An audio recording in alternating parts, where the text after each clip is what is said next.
99 మందిని ఓడించి గెలిచినటువంటి కణం బాస్ నువ్వు, ఓడించి గెలిచినటువంటి కణం నువ్వు. ఎంత అద్భుతమైనటువంటి జీవితం చెప్తావా?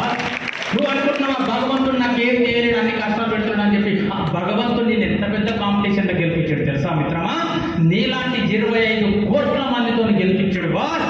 25 కోట్ల మందితో గొడవ పెట్టుకొని గెలిచినటువంటి నీకు ఆఫ్టర్ 5 లక్షల మందితో గొడవ పెట్టుకొని గెలిచేట్ల ర్యాంక్ కొట్టడం వెంట్రుకతో సమానం. నీకు వెంట్రుకతో సమానం. 25 కోట్ల మందితో గెలిచే సామర్థ్యం ఉన్నటువంటి నీకు 10th క్లాస్లో 10 పాయింట్స్ తెచ్చుకోవడం వెంట్రుకతో సమానం మిత్రమా, వెంట్రుకతో సమానం. అందుకే చెప్తున్నా, నువ్వే నీ సైన్యం, నువ్వే నీ సైన్యం.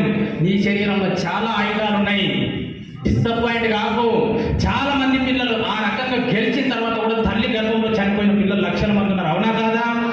అవునా కాదా? చచ్చిపోయినావా? చచ్చిపోలేదు. 9 నెలల తల్లి కడుపులో పెరిగి